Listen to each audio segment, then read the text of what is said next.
আগন্তুক বিটিসি নিৰ্বাচনক লক্ষ্য ৰাখি পেলাই ইউপিপি দলক নীতি আদৰ্শক ভাল পাই পেলাই আজি মানুহবিলাকে পৰিৱৰ্তনৰ স্বাৰ্থত বিপিএফৰ দলৰ পৰা জিএছপিৰ পৰা বিজেপিৰ পৰা বিভিন্ন দলৰ পৰা আমাৰ দলত আজি শ মানুহবিলাকে যোগদান কৰিছে আৰু যোগদান কৰাৰ এটাই লক্ষ্য যে 17 বছৰত বিপিএফ দলে যেনেকা ধৰণৰ বিটিচিত শাসন চলাইছে ইয়াৰ বিটিচি বাহী ৰাজ্যে মোটেই মানে সন্তোষজনক নহয় সন্তোষ পোৱা নাই কাৰণ 17 বছৰত যেনেকা ধৰণৰ সিহঁতে ৰাইজৰ কাৰণে উন্নতি কৰিব লাগিছিলে আমাৰ বিটিচি বাসীৰ কাৰণে যিবিলাক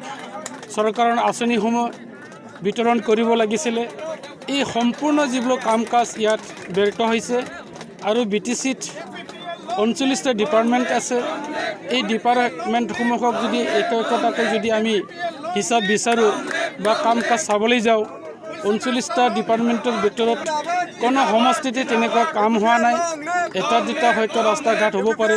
কিন্তু এইটোকে 39টা ডিপাৰ্টমেণ্ট আমি ক'ব নোৱাৰোঁ ইয়াত বিভিন্ন বিভাগ আছিলে যি বিভাগসমূহত ইয়াত ভালদৰে উন্নয়নৰ কাম কৰিব লাগিছিল এই গোটেইবিলাক সামৰি পেলাই আজি বিটিচি বাহিৰ মুখত বা ৰাইজৰ আগত এটা শ্লোগান এইটোই হৈছে আমাক পৰিৱৰ্তন লাগে আৰু সবে বুজি পাইছে যে পৰিৱৰ্তন যদি লাগে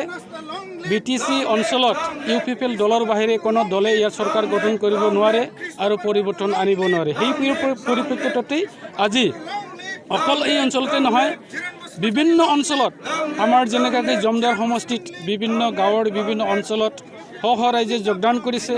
গোটেই বিটিচি অঞ্চলতো ডেইলি হাজাৰ হাজাৰ মানুহবিলাকে পৰিৱৰ্তনৰ নামত পৰিৱৰ্তনৰ স্বাৰ্থত যোগদান কৰি আছে গতিকে আমি